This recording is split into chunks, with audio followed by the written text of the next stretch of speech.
It's time to update our G6 power rankings after Week 11.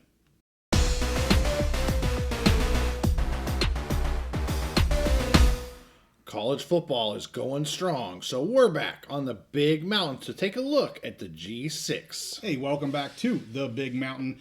I am JY. This is my good friend Steve, and it's time once again for us to take a look at the top 10 G6 programs. Yes, we're calling it G6 because that's what we do in the Big Mountain, and I don't care what people say. I'm going to continue to do it because that's what I do. Everybody knows what I'm talking about when I say G6. Yep. So, all right, and we're going to start with our honorable mentions here, Steve. Navy, a school you have had kind of ranked above me for quite a long time. You still did in this one. You actually had them in your top 10. I did not. They average out. They were 6th 2 weeks ago, and I have UNLV as my honorable mention. They were 7th 2 weeks ago, and you had them ranked 13th. I had them actually ranked 9th.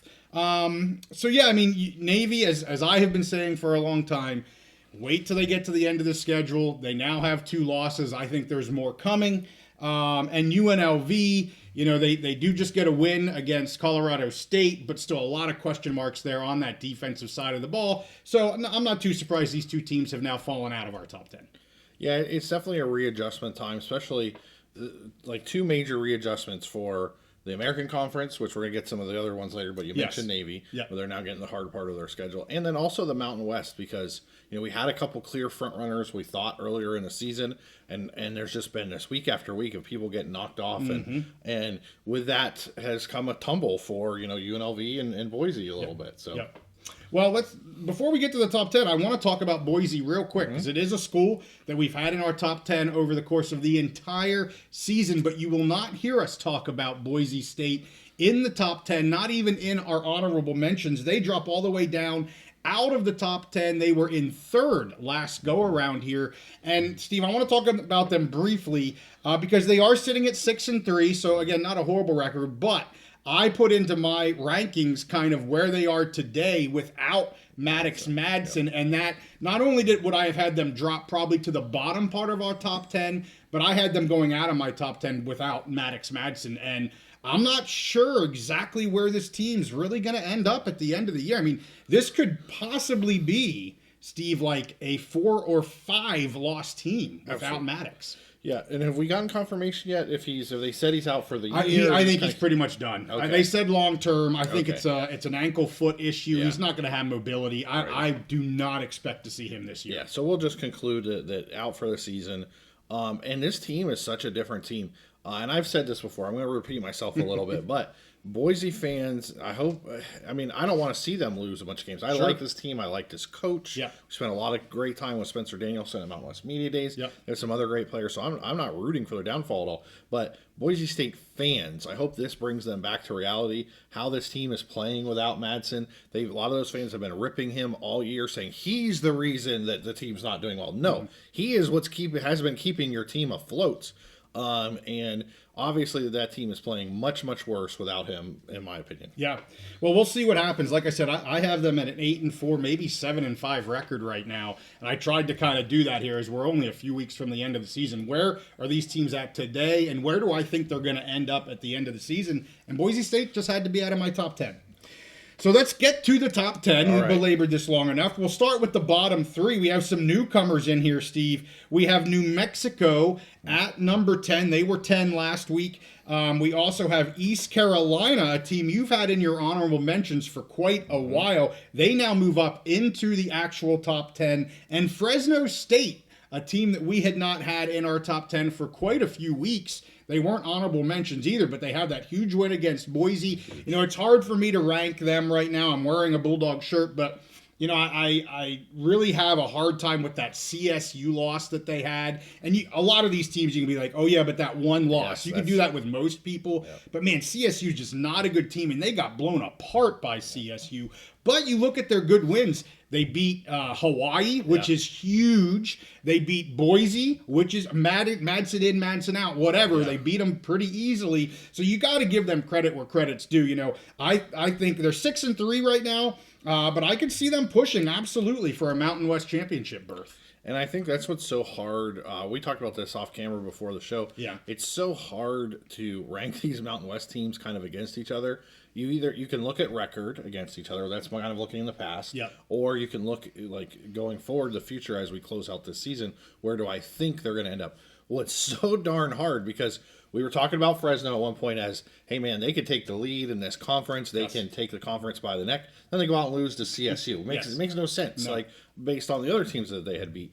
And all around in this conference, if you look at each team, they've got some really good wins and they have some losses. You're like, what the heck happened here? Right.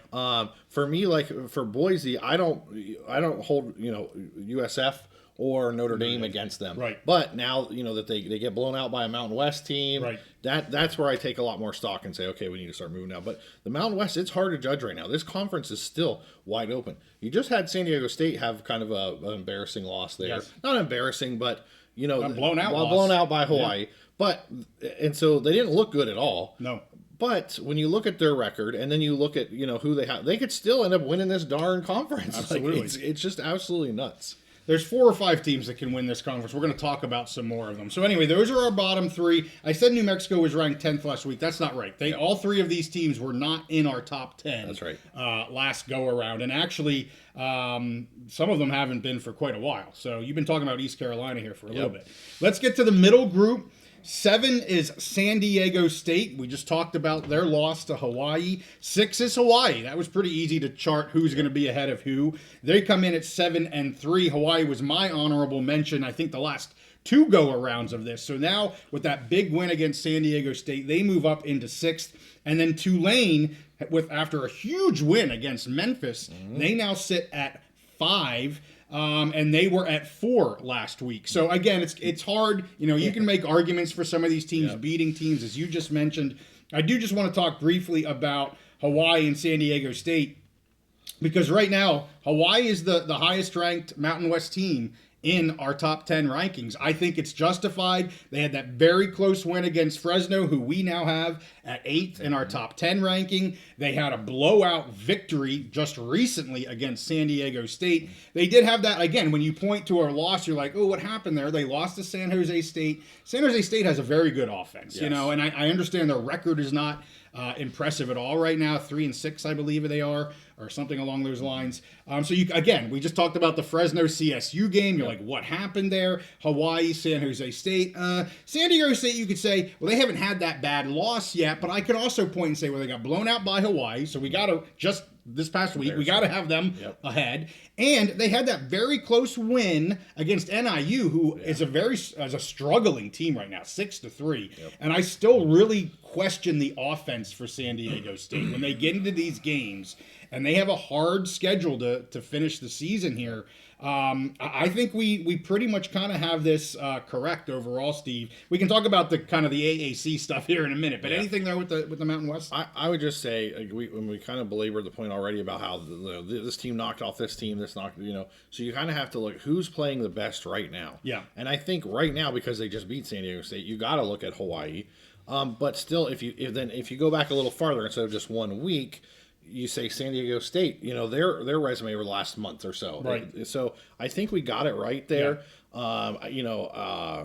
Again, people can look and criticize, well, why is this team 4 spots below them when they beat them? Well, because you got to look at everything, and you got to look at how are they playing right now. And try and figure out how's that going to translate over these last, 4 weeks of the season, 3 weeks of the season. Yeah. Yes. And, I looked at these 2 teams. Like I said, I'm trying to figure out what are they going to end up. I see these 2 teams, Hawaii and San Diego State, probably finishing 9-3. I think San Diego State does get another loss on their record, possibly 2. We'll see. They could also end up 10-2. Who really knows? But I have them both going 9-3, and I think we could have a 3 or 4 way matchup here, at least by the end of the season. And we may need another computer situation like we had a few years ago. Now, of course, 9-3 that includes out of conference, right? Yes. They only look at the divisional games or in conference games. And then Tulane, I just got to mention, we had them at 4 last week, and as I get to the top group. It is interesting the way we do this. We rank them separately. Yeah. And we both actually had Tulane at 4. Right. But they're only 5 here. So let me get to the top group, and then maybe we can talk about that. Yes. So the top group,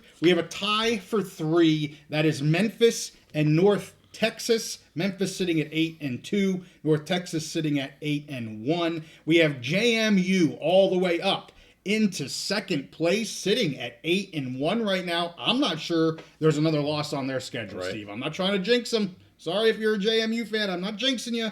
But, man, I'm just looking at their schedule. This easily an 11-1 team, I believe. And then USF. We have them back as number 1, Steve. Can I just, real quick, just saying with JMU, and their only loss was to Louisville, who they've been basically kind of they weren't just an also-ran of the Power Four. They've been a contender, a CFP contender. Now, they just did have a loss. They did. But all season, they've been competing really well in the ACC. Absolutely. And it was a good game against Louisville. I think they were up to maybe 15th or something like that in the top 25. So, we have JMU there. Obviously, they're a Sun Belt team. Probably going to go 11-1, as I said, get into the conference championship game. But let's talk about this AAC. It goes back to what you talked about. We have USF going all the way back up to the top. Let's talk about them first, because I think those other three is a little bit more muddled. But, they just rise to the top yet again. They have those big victories. You look at the loss to Memphis, for me, kind of a very end of the game type of loss. They were in control. That game was in Memphis. Would like to see a rematch there potentially in the conference championship game with them. I just think, if we were going to pick a G6 team, and yes, again, I'm calling it G6 team, to go into the playoffs, of all of these teams, I think USF has that team that could compete and possibly upend a team in the playoff, given what they've done this season, Steve. So to me, it's a no-brainer that USF is number 1 for me. Yeah, I totally agree.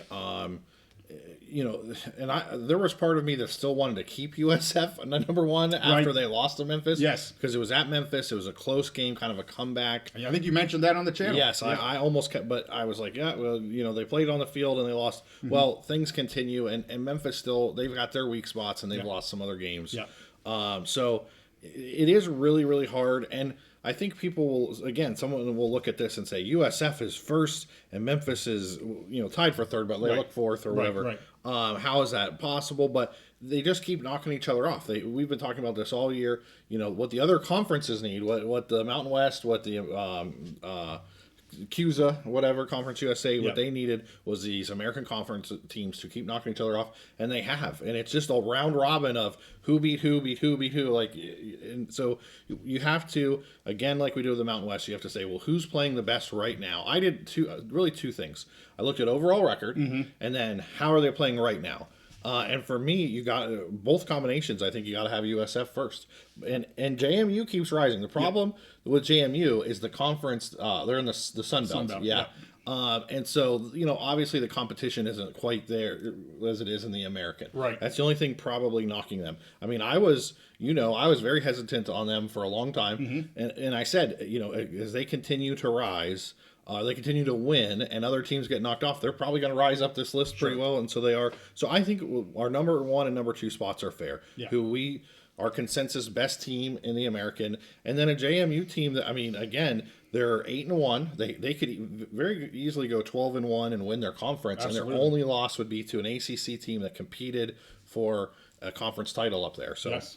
I agree with you. Well, let's talk about what really we probably could have listed as a tie for 3, a 3-way tie for third. North Texas, Memphis, and Tulane. That being because I had North Texas ranked 3, Tulane 4, Memphis 5. You had Memphis 3, Tulane 4, North Texas 5. So as you average all of them out, and the way we do a tiebreaker, we had North Texas and Memphis.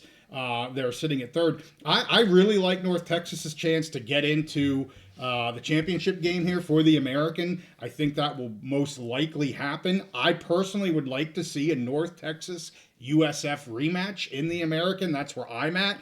I think Memphis has too many questions. They've had too many chances. They had that loss to Tulane, and really were never in the game. I mean, Tulane controlled that game last weekend pretty much from start to finish. Super questionable loss to UAB, and I can't look past those things. So that's why, for me, I had Memphis down in 5th. And I'm not huge on Tulane. I think they're a good team, but I'm really hoping for a North Texas USF championship game for the American, and then quite frankly, the winner of that game gets the playoff spot. That's kind of nothing against JMU, but I think that would be the best team to go. Probably, as long as they don't keep knocking each other off. And Right. If they have another loss between now and then, it's a totally different story. Yeah. And I have USF going 10-2. I mean, that's where I think they end up. I have North Texas going 11-1. I personally don't think they lose another game. But to your point, that's what the Americans been doing. These teams have been both cannibalizing each other at the top end, but then also, look at the Memphis, who had this kind of questionable loss. You look at and you go, okay, well, what is going to happen? You got East Carolina, who plays some of these teams. That's a pretty darn good team as well. Navy, who plays some of these teams. They're not a bad team at all. So, there's a lot that can happen in the last 3 weeks, Steve. Totally agree. All right, well, there's our top 10. Make sure you drop your comments down below. I like to think we got it right, but maybe we didn't. We'd love to hear from you, telling us which one we maybe missed and which one we got wrong.